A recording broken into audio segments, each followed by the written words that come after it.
think we could talk about Venice, which has changed quite a lot in the last couple of years, mainly due to COVID. So Venice has always been obviously one of the biggest tourist attractions in Italy.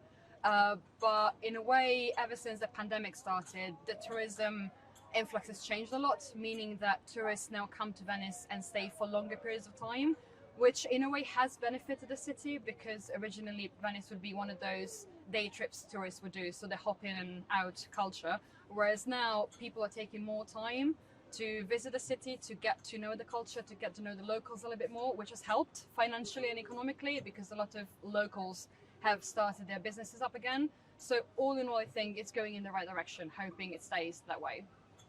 Sure. Well, we live in the city of Oxford.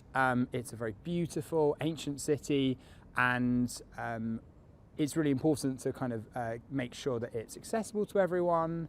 However, there's recently been a lot of new traffic measures. So there are things like traffic barriers put in lots of streets, and it's become a real problem for some local people. It's affected local businesses, and it has caused actually quite a lot of traffic and a lot of pollution.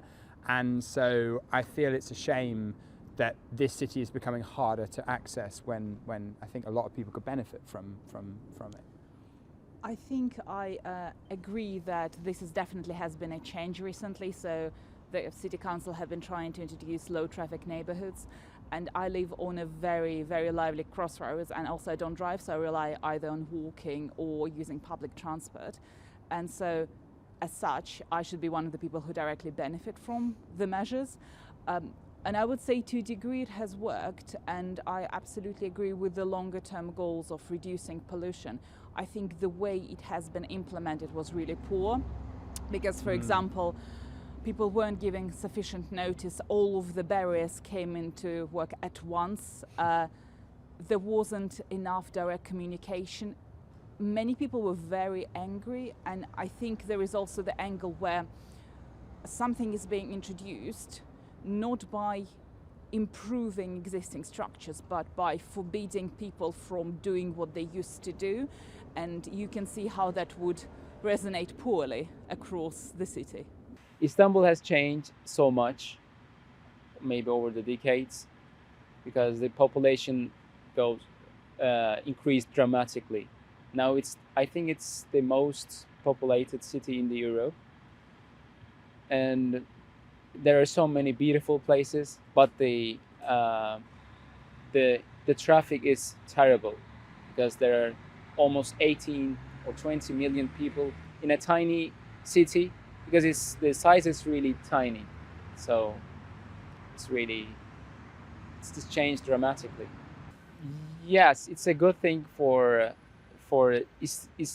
Turkey, because now it's attractive place for tourists, but it's not good for the local people and the other people. Now, if they want to find a job, they go Istanbul or Ankara or other big cities in Turkey.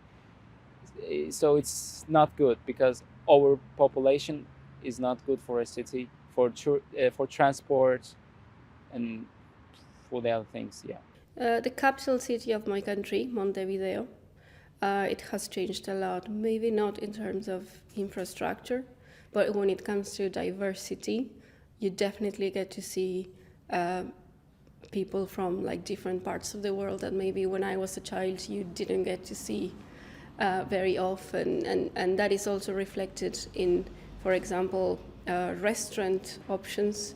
You know, there's food from everywhere in the world, when again, maybe 20 years ago, you didn't see that. I like it. Yeah, I think it's very positive.